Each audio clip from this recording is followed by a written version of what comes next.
Pawan cinema ఫీల్డ్ను ఉద్ధరిస్తారనుకుంటే theatre యాజమాన్యాలపై విచారణకు ఆదేశించారని మాజీ మంత్రి పేర్ని నాని విమర్శించారు.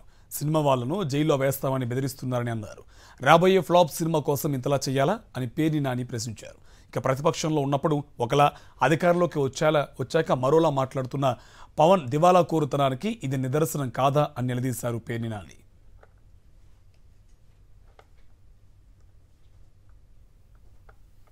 ప్రజల కోసం ఉద్యోగం చేయకుండా సినిమా షూటింగులు చేసుకుంటూ కాలం వెళ్లదీస్తున్నటువంటి ఇదే పవన్ కళ్యాణ్ గారు ఆ రోజు జగన్మోహన్ రెడ్డి గారి ప్రభుత్వాన్ని నోటికొచ్చినట్టుగా మీరెవరు అసలు డబ్బులు మాయి మా డబ్బులతో మేం సినిమా తీసి మా ఇష్టం వచ్చినట్టు జనాలకు చూపించి మా ఇష్టం వచ్చిన రేటుకి మేము టికెట్ అమ్ముతాం, నువ్వెవడవి అని చెప్పి ఆ రోజు కారు కూతలు కూసినటువంటి పవన్ కళ్యాణ్ గారి పార్టీ తరపున గెలిచి పవన్ కళ్యాణ్ గారి సినిమా ఫీల్డ్ ని ఉద్ధరిస్తారని ఆ శాఖ ఆ పార్టీకి తీసుకుని దాని తరపున పనిచేసేటువంటి రాష్ట్ర మంత్రి పవన్ కళ్యాణ్ గారి సినిమా రిలీజ్కి థియేటర్ యాజమాన్యాలు సమ్మె ప్రకటించినాయి, వాళ్ళని జైల్లో వేయండి ఆ నాయకుల్ని అని చెప్పి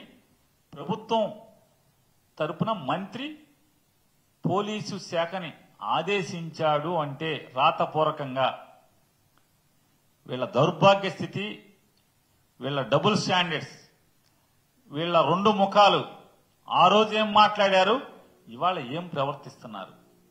నీ సినిమా వాయిదా వేసుకోవాలి, అంతేగాని బెదిరించడం, జైల్లో వేస్తామని డీజీపీకి ఆదేశాలు ఇవ్వటం ఏమంటారు? దీన్ని దివాళా కోరుతనం కాదా పవన్ కళ్యాణ్ గారిది? ఆ రోజు ఏం ఎగబడ్డావు, తెగబడ్డావు. ఇవాళ నీ చెప్పు చేతల్లో ఉండేటువంటి ఒక మంత్రితో నీ సినిమా కోసం